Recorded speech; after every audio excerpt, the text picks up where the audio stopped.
오늘 시간에는 신부 강해 시리즈 31번째 시간이죠. 아가서 강해 21번째. 아가서가 21번이나 했어요. 어휴, 엄청납니다. 이렇게 아가서를 깊이 들어갈 수 있을까? 나중에 시리즈를 한번 쫙 들어보시면, 휴가 갈 때 쫙 들어보시면 그 깊이에 들어갈까요? 보다 더 성숙해진 신부가 준비해 놓은 사랑의 증표라는 제목으로 함께 말씀의 은혜를 나누기를 원합니다. 오늘부터 우리가 이제 7장에 끝내고 내일 이제 주일날 이제 말씀을 증거하는데, 이것이 아가서가 어쩌면은 꼭 에로티시즘 영화를 만들 수 있는 그런 많은 요소들이 있어요. 그래서 그렇게 풀어가는 주석들이 있습니다. 있어요. 아주 그거는 그래서 그 에로티시즘 영화처럼 만드는 그런 작품이 있는데 그게 아니다라는 것이 어느 주일날 한 방에 탁 깨질 거예요. 제가 8장에 가면 그 답이 나와요. 이게 남녀간의 사랑 얘기가 아니었구나. 남녀간의 사랑을 빗대어서 우리 주님께서 우리를 얼마나 사랑하시는 것인가, 우리에 대한 계획이, 그 신부에 대한 계획이 어떤 것이고 어떤 단계로 성장해서 동산에 머무는 더 깊이 들어올 수 있는 그런 사람을 만들 것인가에 대한 것이었음을 알게 해주는 단서가 나오고 이야기가 나와요. 그래서 오늘 주일날 그걸 통해서 이 아가서는 연애담을, 청춘 남녀의 연애담을 쓴 게 아니다 라는 것을 분명히 아시기를 바라고, 그건 나중에 또 들어보면 아시니까 주일날 아주 대단할 거예요. 이런 말씀이 들어갈 거고요. 우리가 오늘 이제 살펴봐야 될 것은 다른 게 아닙니다. 술람미 그 여인이 결혼을 해서 남편의 임재를 잃어버렸다가 다시 되찾아서 가게 되는데, 그 되찾을 때 그 기쁨이 신랑은 마하나임의 춤이라고 이렇게 표현을 했어요. 너무나 기쁘게 이렇게 맞이하는 우리 주님의 그 모습을 보게 되는데요. 그런 자가 되기를 원하는 거죠. 그래서 사실 우리가 여기에 이제 주일날 그 얘기를 다 들어보면은 이 총체적인 제가 점검을 해드릴 때 엄청난 또 이런 그 말씀들의 깊이가 있어요. 그런데 여기에서 그 신부가 어떤 신부가 되기로 하냐면, 결국에 주님께서는 우리 신부가 어떤 신부가 되냐면 열매 맺는 신부, 너만 구원받지 말고 다른 사람도 구원 얻게 하라라는 거예요. 다른 사람도 신부가 되게 하라는 거예요. 다른 사람도 성숙한, 그래서 주님과의 친밀한 교제가 가능한 사람으로 만들라라는 것이 바로 이 아가서의 주제입니다. 그래서 그 열매가 가장 그 중요한 핵심적인 요소로 등장하게 되는데, 그 열매라는 것이 무엇인지를 말해주는 것이 아가서 7장이에요. 그래서 이 아가서에 나와 있는 그 신부의 가장 성숙함의 모습이 어떤 것인지를 모형론적으로 제시해주고 있어요. 근데 이 모형론적으로 제시하고 있는 이 부분을 어쩌면은 남녀 간의 연애 에로티시즘적으로 표현을 해버립니다. 그래서 이 부분을 놓쳐버리는 거예요. 이 부분을 놓쳐버리는 거예요. 그러니까 이 솔로몬이 이 아가서의 노래를 짓게 될 때에 우리는 히브리어가 아니잖아요. 지금 우리는 히브리어를 모른다는 말이에요. 그런데 외국 사람들이 우리가 지은 시를 가지고 과연 우리처럼 읊어줄 것인가? 그 느낌을 살릴 수 있을까? 제가 지난주에도 얘기했지 않습니까? 사러리 사러리랐다. 청산에 사러리랐다. 나는 살고 싶다. 청산에 살고 싶다. 모이랑 다리랑 먹고 청산에 살고 싶다. 그런데 2절에 가면은 울어라 새여 자곤이러 우니노라. 그 고려의 망함을, 그 슬픔을 이제 초야에 묻혀서 살면서 슬퍼하는 그 사람을 울어라 새여 자고 일어나서 또 울어라. 그 고려의 망함을, 그 안타까움을 시를 통해서 운율적으로 표현했다 그 말이에요. 그런데 그것을 영어로 표현한들, 히브리어로 표현한들 그것을 표현하겠습니까? 불가능한 거예요. 그러니까 운율이 있는 것이고 똑같은 어떤 기역, 리을, 디을, 자음 이런 것들이, 모음들이 합쳐져서 그 운율 가락을 살려주면서 그 뜻을 표현해 준다 그 말이에요.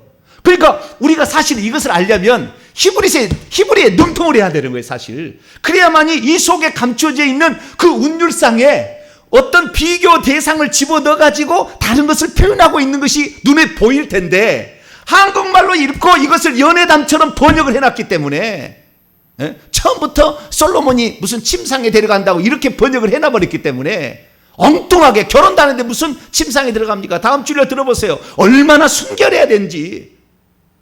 입 한 번 맞추기 힘드는 어떤 그런 것인데 전혀 그것이 없이 처음부터 무슨 침상으로 가자 이런 식으로 번역을 해가지고 이 원래 아가서에 하나님께서 주시고자 하는 그 뜻을 완전히 삭제시켜버리고 이상한 책으로 만들어서 보통 사람도 이것을 설명해 주지 못하니까 저 같은 경우도 아가서를 읽을 때 에이 뭐 이런 민망한 얘기들이 이렇게 있냐. 오늘도 얼마나 민망한 얘기 있는 줄 아세요? 10절 보세요. 11절. 나는 내 사랑하는 자에 속하였도다. 그가 나를 사모하는구나. 뭐 여기까지는 들어줄만 하는데 11절 읽어보세요. 시작. 내 사랑하는 자야 우리가 함께 들러가서 동네에서 유숙하자. 잠자러 간다는 얘기예요? 남녀가? 그렇게 읽잖아요. 이렇게 읽잖아요. 여기에 그렇게 나와 있잖아요. 그런데 이 히브리어에 능통한 사람은 이것을 그냥 그렇게 안 봐요. 좀 이따 제가 보겠습니다. 그 다음에 또 보세요. 12절 보세요. 우리가 일찍이 일어나서 이제 그 다음날 유숙하자는 말은 밤을 지새자는 말이에요. 밤을 지새자는 말이고요. 그 다음에 우리가 일찍이 일어나서 포도원으로 가서 포도나무에 움이 돋았는지 꽃술이 퍼졌는지 석류나무에 꽃이 피었는지 보아요. 거기에서 내가 내 사랑을 내게 주리라. 내 사랑을 내게 주리라. 이 말이 무슨 말이냐? 뭐 그대의 품에 안기는 겁니까? 그런 식으로 풀어가요. 그런데 내 사랑을 내게 주리라를 히브리어로 봐버리면 완전히 다른 거예요. 완전히 다른 거예요. 이게 개념 자체가 달라요. 벌써 사러리 났다예요. 네? 그 느낌이 탁 오는 거예요. 그 느낌이 어떤 똑같은 히브리어의 자음 모음을 갖다가 써가지고 그 느낌을 살려서 노래를 지어서기 때문에 그 앞뒤가 운율이 착착 맞아서 아리랑 수리랑 이렇게 하듯이 뭐 그게 맞아 떨어가잖아요. 네? 그러듯이 어떤 그 운율이 있는데 우리는 그걸 잘 모른다 그 말이에요. 그래서 오늘 제가 그 히브리어에 조금 더 제가 접근해서 말씀을 드릴 테니까 그 얘기는 남녀간에 무슨 사랑을 하자 이런 얘기가 아니었다라는 거. 사랑을 바친다는 얘기가 과연 무슨 얘기인가? 거기에 동네에 가서 유숙하자는 말이 무슨 말인가? 그 말 아니에요. 일반적으로 생각하는 남녀 연애담 아니라고요. 그 얘기 아니라고요. 그런데 번역을 그렇게 했다 그 말이에요. 모르니까. 이 말이 무슨 말인지 모르니까. 그래서 히브리어에 관련된 그런 얘기를 하게 되는데요. 자, 그러면 오늘 이 배경이 되는 그 부분을 잠깐만 요약해서 제가 말씀을 드리는데요. 결혼을 한 후에 어느 날 남편이 늦게 들어왔잖아요. 밤 이슬이 맞도록 늦게 들어왔어요. 근데 밤 이슬이 맞도록 늦게 들어왔는데 그 늦게 들어온 것을 오해할 수 있잖아요. 왜냐하면은 예루살렘에는 왕후도 60명, 비빈도 80명 있으니까 남의 집에 들어갔다가 이제야 오는가?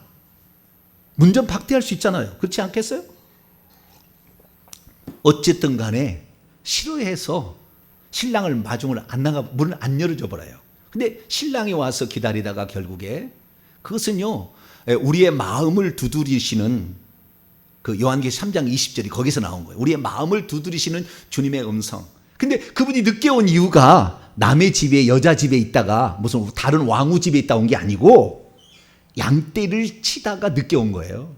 근데 그렇게 보지를 못해요. 왜냐하면 그 관점이 그 목자의 관점으로 봐야 되는데 목자의 관점으로 못 보니까. 그래서 어쨌든 남편이 왔는데 안 열어주자 남편이 문을 열려고 손을 내밀었는데 거기서 몰약이 뚝뚝 떨어지게 되고 남편을 손을 보자마자 여자가 내가 이래서는 안 되지 하고 일어나서 문을 열어주면 남편은 떠나고 말아서 그 남편을 찾기 위해서 그 숄만 거쳐지고 잠옷바람에 숄만 거쳐서 그 남편을 확 외치면서 이게 찾아가는 거 아니에요?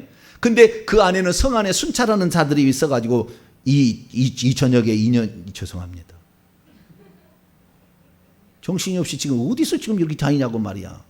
두들겨 패기를 안 나. 성벽에 갔더니 옷을 뺏어가지를 않나. 그래가지고 모욕을 당하는데 그러면서도 그 여자가 끝까지 이 남편을 찾기 위해서 그렇게 목 놓아 찾고 찾는다 그 말이에요. 그런데 나중에 보니까 나 혼자 스스로 이제 찾을 수 없을 것 같아요. 예루살렘의 딸들에게 부탁을 했어요. 예루살렘의 딸들아, 내가 남편을 찾고 싶은데 찾지를 못했는데 내가 병이 났다. 내가 그때 너무 잘못했다. 회개를 하면서 도와달라고 해서 결국에 그 사람들이 이제 같이 찾아주려고 하는데, 네가 사랑하는 남편이 다른 사람 하는 것보다 얼마나 뛰어나길래 너는 그렇게 찾으려고 하느냐 했더니, 내 남편은 이런 사람이라고 10가지 칭찬을 하게 돼. 머리부터 발까지 쫙 이렇게 그분이 이런 아름다운 분이시다, 훌륭한 분이시다, 보석을 가지고 무게 있게 칭찬합니다. 무게 있게 이렇게 자랑을 해요. 그리고 아침이 되었는데 그 얘기를 하니까 6장 1절에 넘어와서 뭐라고 하느냐, 그 예루살렘의 딸들이 오냐, 그러면 나도 찾아주겠다. 네가 그렇게 바라는 그렇게 훌륭한 사람이었구나. 그리고 찾아준다 했지만 그들은 찾을 수가 없어요. 왜? 단 한 번도 동산에 가본 일이 없고 동산에서 무슨 일을 하고 있는지 잘 모르니까 찾아준 적이 없는데, 이 여자는 결국에 동산에서 양떼를 먹이고 있고 꺾여진 백합화를 주워 모아서 모으고 있는 그 남편을 발견하게 되죠. 그때 그것을 보고 있는 그 남편을 보고서 여인이 달려오자, 그때 6장 4절에 그 남편이 말하기를, 내 사랑아, 너는 디르사같이 어여쁘고 예루살렘같이 곱고 깃발을 세운 군대같이 당당하다. 너처럼 이렇게 수많은 사람들이 나를 잃어버리고 나서 그 다음에 나를 찾다가 한두 번 찾다가 그만뒀다. 근데 너는 나를 찾도록 찾았다. 누가복음 15장에 그 빗자루를 쓸고 찾도록 찾듯이, 어린 양을 찾도록 찾듯이 어떻게 너는 나의 마음처럼 똑같이 찾도록 끝까지 찾느냐. 이 찾는다는 말은 하나님께 구하는 것은 기도하는 거예요. 그래서 끝까지 기도하느냐. 중간에 하다가 안 되면 포기할 텐데 너는 왜 그러냐. 그래서 그 여자가 그 기도로 그걸 뚫게 되고, 자신이 병이 났다고 하면서 자신의 잘못을 회개를 통하여, 그리고 그리스도의 아름다움을 높임으로 결국에 이 신랑을 찾게 됐을 때, 이 4절과 그리고 10절에 보면은 더 나은데, 이 아침에 동토오는 빛, 아침빛이 이게 동토오는 게 어둠 위에서 동토오는 약간의 희미한 빛, 그 다음에 달처럼 조금 더 아름답고 해처럼 더 밝은 모습으로 당당히 나오는 그 여자를 칭찬해 줍니다.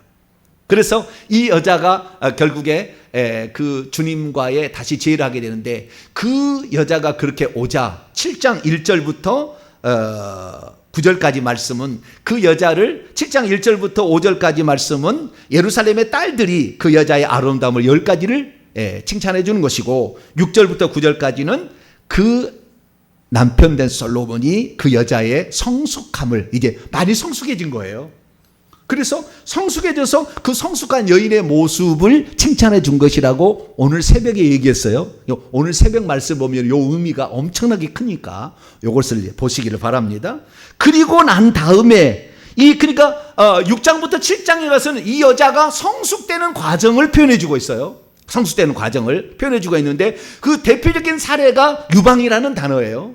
예루살렘의 딸들은 7장 3절에 보면 유방의 개수를 2개만 얘기하고 있지만, 신랑은 7절과 8절에 보면은 종려나무 열매송이밭처럼 많아졌고 포도송이밭처럼 많아졌다고 이렇게 표현을 합니다. 그래서 이 어떤 다른 사람들을 사랑하는, 이제 자기만을 위해서 사는 것이 아니라 다른 사람들을 먹일 수 있는 많은 아이들을, 주의 자녀들을, 신부들을 산출해서 그들을 양육시킬 수 있는 단계에 지금 도달하고 있다고 얘기를 해주고 있는 거예요. 비유적으로.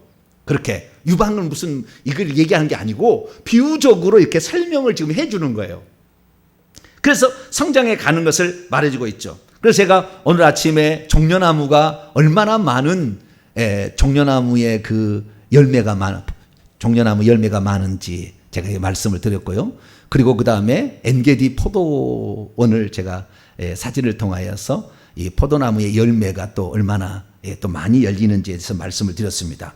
그리고 10절에 이제 넘어가게 되는데요. 자, 10절을 보게 되면 무엇을 알 수가 있냐면, 나는 내 사랑하는 자에게 속하였도다. 그가 나를 사모하는구나. 여러분, 이제는요 어떻게 되어버렸냐면, 처음에는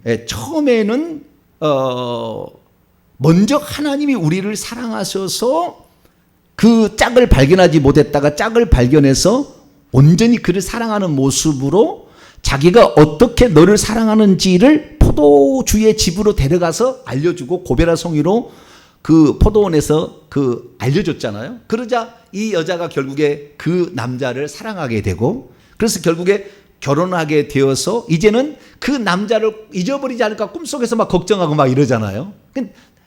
사모함을 여자가 가지고 있는데 나중에 시간이 지나니까 어떻게 변하냐면은 오히려 주님이 우리를 사모하는 거예요.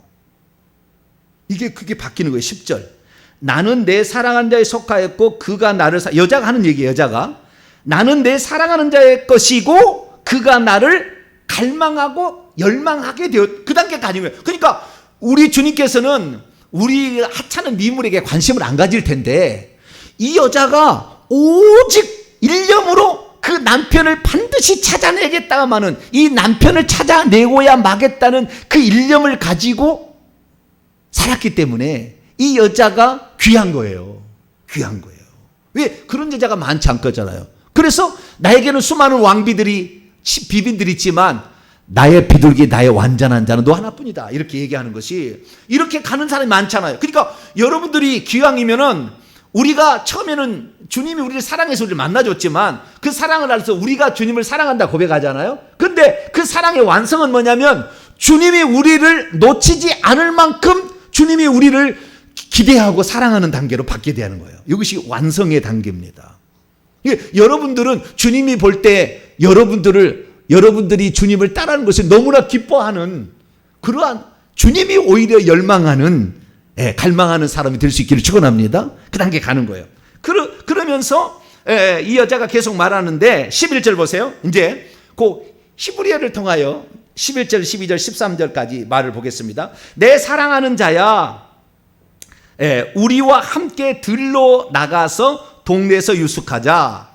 이 동네에서 유숙하자는 말을 동네에서 유숙하자 이렇게 번역을 하니까 꼭 무슨 어떤 집에 가서 유숙하는 것처럼 이렇게 생각이 되는데 이 히브리어를 아주 연구를 많이 해서 히브리어 성경으로는 독보적인 성경책을 펴신 분이 하나 있어요. 허성갑 목사님이라고.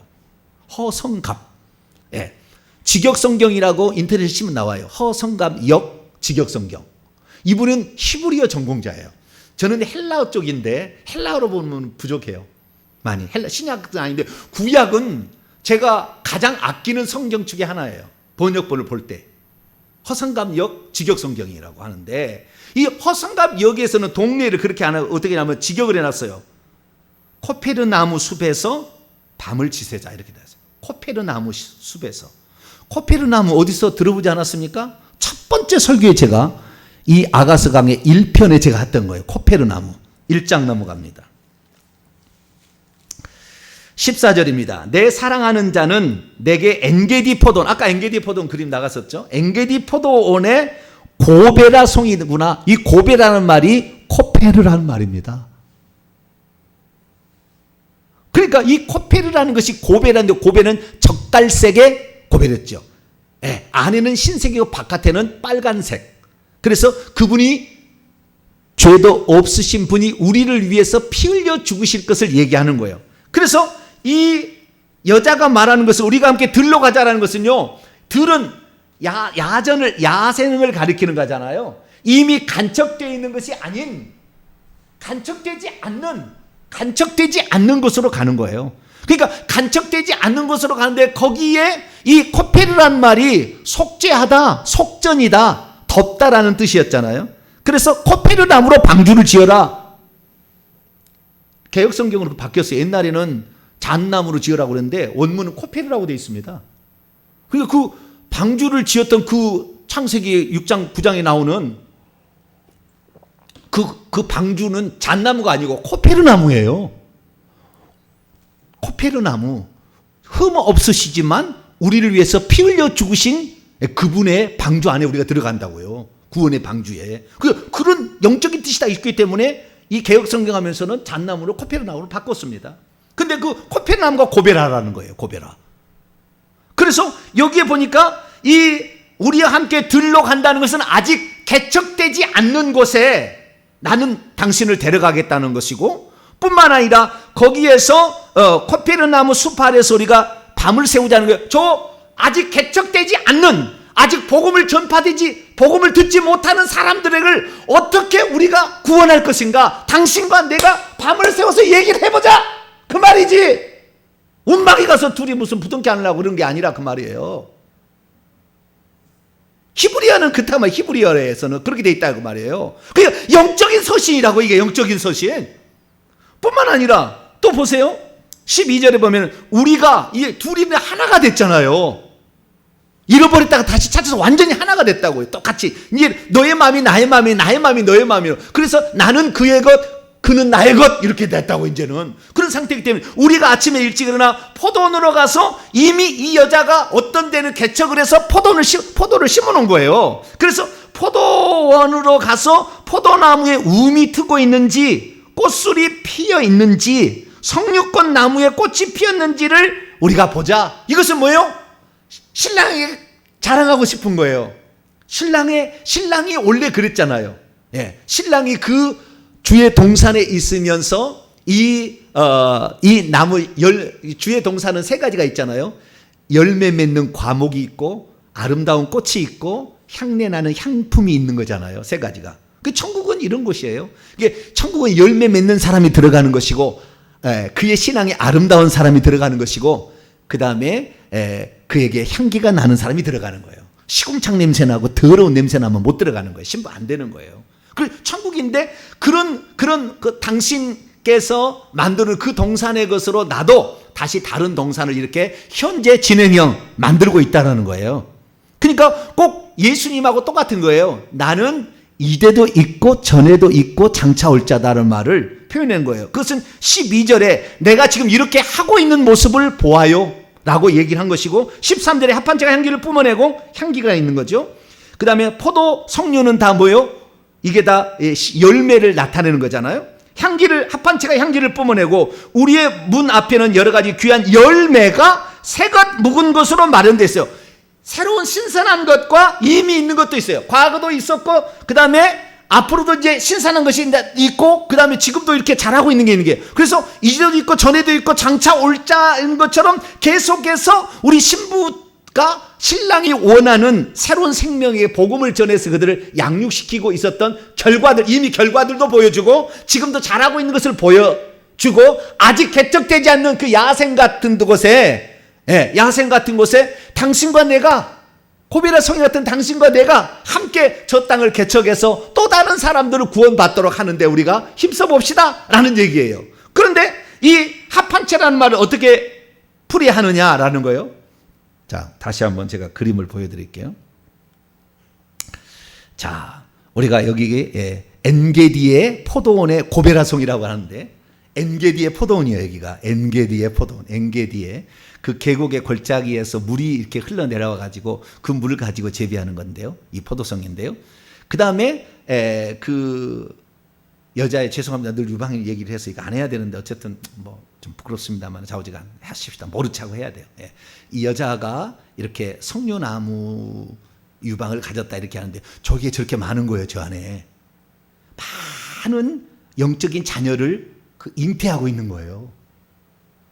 근데 이 꽃이 어떻게 피냐면은요, 왼쪽에 보게 되면 이게 석류나무거든요. 시커멓지 않는데 지금 좀 초록색을 이렇게 바탕으로 깔아서 그런데 저렇게 초록색이 나무인데 빨간 저렇게 꽃이 피어요. 처음에는 동그란 그게 아니고 저렇게 꽃이 핀다고. 꽃이, 그 꽃 안에 꽃술들이 엄청 많았잖아요. 꽃술들이 왼쪽에 아래 보면은 꽃술들이 안에 많이 있어요. 이 꽃술들이 다 나중에 열매 하나가 되는 거예요. 하나씩이 다.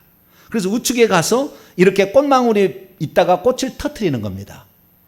그래서 나중에 이렇게 석류의 열매가, 노란색의 열매가 맺혔다가 나중에 빨갛게 되어서 그 꽃술이, 우측에 보시면은 그 열매, 잦은 열매 위에 보면은 노란색에 죽어 있는 꽃술이 그 보이잖아요. 그 꽃술 때문에 열매가 맺히는 거예요. 열매가 맺혀가지고 저렇게 많은 열매를 맺히는 것인데, 이 꽃이 참 빨간색의 아름다운 그런 것입니다. 그래서 우리 주님을 열렬히 사랑하고, 루비처럼 이렇게 열렬히 사랑하고, 저와 여러분이 되시길 바라고요. 그 다음에 합판체 얘기가 나오는데요. 이게 합판체예요. 합한채는 어떻게 설명하냐면 창세기 30장에 그 레아가 자식을 못 낳아가지고 결국에 자식을 못 낳은 게 아니라 자기 남편을 라헬에게 빼앗겼죠. 그래서 남편을 되찾고 싶은데 어떻게 할 수 없었는데 자기의 첫 아들 루벤이 들에 갔다가 합한채를 발견해가지고 합한채를 뽑아다가 주면은 이 합한채가 임신을 가능케 한다는 그런 미신적인 어떤 그런 그 풍속이 그 동네에 있었던 거죠. 그래서 하란에서 그것을 이제 뽑아다가 가져오니까 그것을 통해서 자식을 낳고 싶어서 라헬이 자식을 아직 하나 못 낳았거든요. 종만 낳았거든요. 그래서 그걸 나에게 주게 되면 내 남편을 당신에게 하룻밤 주겠다 해가지고 이거 합한채를 달라고 하잖아요. 이 합한채는 오이 배추처럼은 생겼어요. 생김새는 그 안에 보라색의 꽃이 피는데요. 배추처럼 생겼어요. 배추도 아니고 무도 아니고 비슷한 거예요. 갓김치, 그렇게 비슷하게 생겼어요.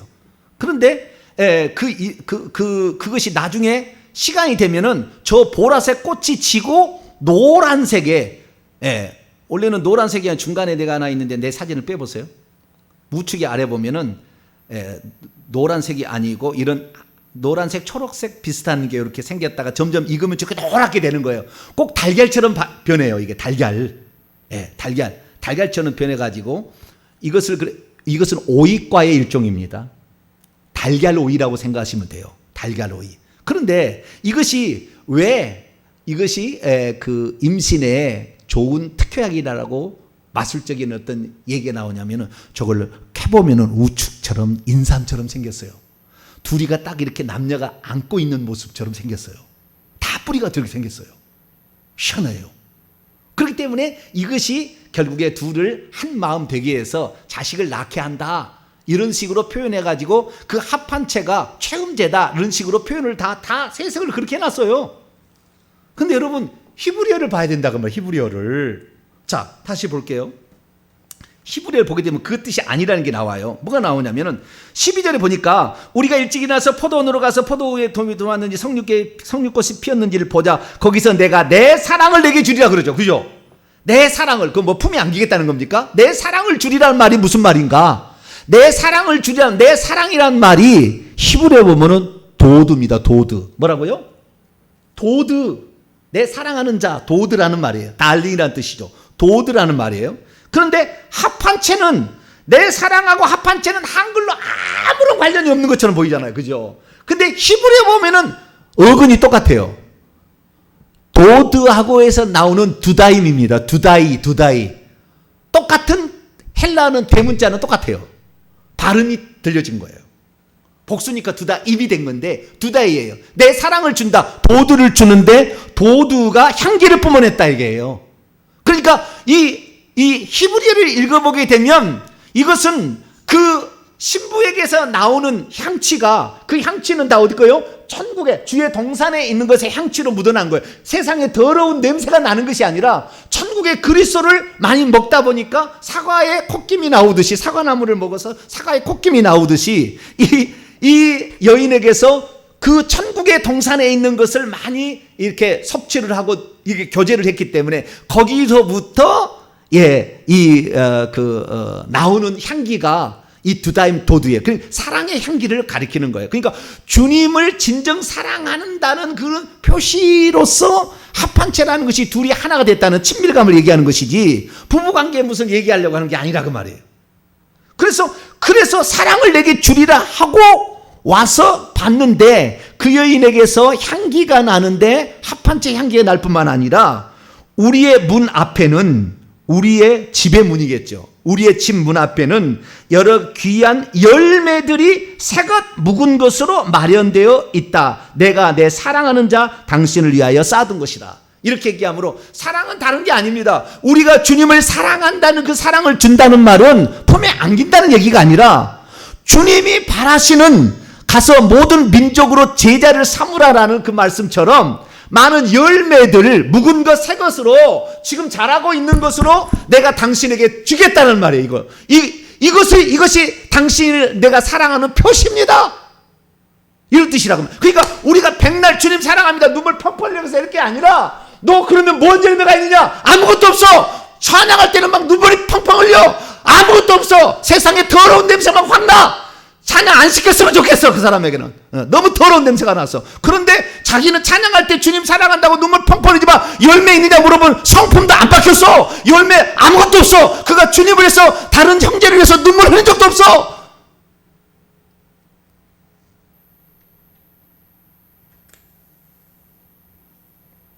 그러니까 이 여자가 얼마나 성숙해져 가고 있는지를 그대로 표현하는 거예요.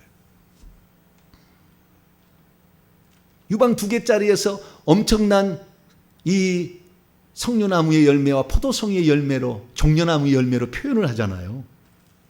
많은 것으로. 그래서 우리가 정말 주님을 사랑한다고 말한다면 열매로 말하라 하는 게 주님이. 너 나 사랑하는 거 열매로 말하라 하는 거예요. 성숙은 열매다 이렇게 얘기하는 거예요. 그러니까 우리가 열매가 없으면 내가 달라진 것이 없어. 내가 예수를 믿고 있는데 아무도 내가 달라진 걸 몰라. 옛날 그 습성 그대로 나오고 있어. 게으른 거 게을러 터진 거, 혈기는 혈기 분노 내는 거, 시기 질투하는 거 그대로 다 나오고 있어. 뭔 열매를 주님께 드리겠다는 거예요? 성숙하지 않은 거예요. 쓸모없는 거예요. 우리의 자식들이 왜 예수 믿지 않는 줄 아세요? 부모들이 맨날 씹으니까 그러는 거예요. 집에서. 그 얘기만 듣고 자라니까 자식이 주의 종을 신뢰할 수가 없는 거예요. 그 천국을 믿지 못하겠다는 거예요. 왜? 교회에서는 거룩한 척, 집에 와서는 온통 입이 더러운 삶을 살아가니까 자식이 안 따라간다는 거예요. 내 자식이 예수 안 믿겠다는 것은요, 부모가 너무 더럽기 때문에 그런 거예요. 성숙이란 게 없어요. 애나 지금이나 똑같아요. 주님의 마음이 어디 있는지 몰라요. 지 욕심 챙기러 왔다가 마음에 안 들면, 아이고 기독교는 아닌 게 비요. 다른 데도 가봐야 되겠어. 3년 신앙생활 하다가 아닌 게 비요. 그러고 가는 거예요 또.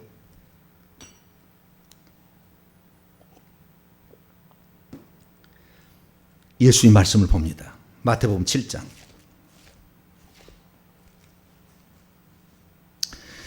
신부의 성숙해진 사랑은 증표는 주님으로 말미암아 기도의 눈물과 회개의 눈물과 주님을 온전히 사랑하는 그것으로 말미암아 만들어놓은 포도밭이요, 석류나무요, 그 열매들, 새것과 묵은 것을 준비하는 것입니다.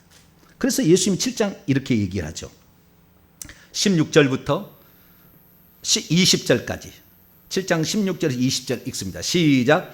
그들의 열매도 그들을 알지니 가시나무에서 포도를 또는 엉겅퀴에서 무화과를 따겠느냐. 이와 같이 좋은 나무마다 아름다운 열매를 맺고 못된 나무가 나쁜 열매를 맺나니, 좋은 나무가 나쁜 열매를 맺을 수가 없고 못된 나무가 아름다운 열매를 맺을 수 없느니라. 아름다운 열매를 맺지 아니하는 나무마다 찍혀 불에 던져진다. 그래서 나더러 주여 주여 한다고 천국에 들어가는 게 아니라 그 다음에 나오는 거예요. 그러니까 우리가 주여 주여만 말한다고 해서 될 일이 아니라는 거예요. 주님께서는 열매로 너를 평가하겠다. 너의 성숙도는 너의 열매다. 성품의 열매냐, 전도의 열매냐, 헌신의 열매냐, 기도의 열매냐, 주님 보시겠다는 거예요. 그러니까 우리가 정말, 우리는 주님 사랑한다 말만 해서는 안 되는 거예요. 눈물 흘린다고 될 일이 아니고, 물론 눈물도 흘려야 되겠지만 열매를 그렇게 남겨야 되고, 많은 사람들이 신랑이 알아볼 정도로 그렇게 우리가 변하는 삶, 변화된 삶이 있으려면 어떻게 되느냐. 요한복음 15장에 그 방법을 얘기해 놨어요. 요한복음 15장도 똑같은 얘기인데요. 요한복음은 아가서의 복음사라 제가 얘기했죠. 그 설교를 제가 한 편 했으니까 그 설교를 들어보세요. 요한복음 15장 10절이 아니라 14장을 제가 보고 있네요. 어쩐지 틀리다 했네요. 15장 5절부터 6절까지 5절부터 6절까지 읽읍시다. 시작. 나는 포도나무요 너희는 가지라. 그가 내 안에 내가 그 안에 거하면 사람이 열매를 많이 맺나니 나를 떠나서 너희가 아무것도 할 수 없습니다. 사람이 내 안에 거하지 아니하면 가지처럼 밖에 버려져 마르나니 사람들이 그것을 모아다가 불에 던져 사르니라. 이 땅에서 우리가 주님 안에 거하지 못하면 천국에서 동산에 거주한 주님 품 안에 거하지 못하는 것이 불못으로 가는 거예요. 그렇게 가는 거예요. 그러니까 이 땅에서부터 우리가 주님의 안에 거해야 되는 거예요. 주님 안에 거한다는 건 주의 말씀을 지키는 거예요. 그 밑에 나와요. 9절 10절 읽어봐요. 시작. 아버지께서 나를 사랑하신 것 같이 나도 너희를 사랑하였으니 나의 사랑 안에 거하라. 내가 아버지의 계명을 지켜 그의 사랑 안에 거하는 것처럼 너희도 내 계명을 지키면 내 사랑 안에 거하리라. 그러니까요, 우리가 십계명을 지킬 수밖에 없다고요. 그 십계명도 안 지키면서 내가 주님을 사랑한다 말할 수 없어요. 네. 그래서 우리가 주님 안에 거하기 위하여 어떻게 할 거냐? 안 되면 이 여자처럼 끝까지 기도를 해야 되는 거예요. 뚫었던 거예요. 기도로 뚫었던 거예요. 회개를 해야 되는 거죠. 그 다음에 주님이 누군지를 자랑해야 되는 거예요. 그러니까 기도와 회개와 주님이 뭔지를 알아야 되는 거 아니에요. 알아야 뭘 자랑을 하지. 귀신이 오는데 어떻게 귀신을 해보겠어요. 주님이 누군지를 알아야지. 어떻게 네가 만왕의 만주의 주가 나에게 있는데 네가 함부로 건드려 이 자식아. 해야 될 거 아니에요. 아니까 아는 사람. 모르는 사람은 그게 있는지 나사렛 예수 그리스도께서 성령의 불로 그의 머리를 대갈통을 찔러버리고 잘라버리고 불로 태워버리는 줄 모르니까 써먹을지도 모르죠. 그래서 말씀도 알아야 되고 기도를 해야 되고 회개가 이게 같이 가게 될 때 결국에 주님 안에 거하게 되는 거죠. 회개 안 하면 주님 안에 들어갈 수 없어요. 그래서 우리가 내가 성숙하다는 거 다른 게 아니구나. 전부가 다 결국에 열매로 주님이 판단하는구나.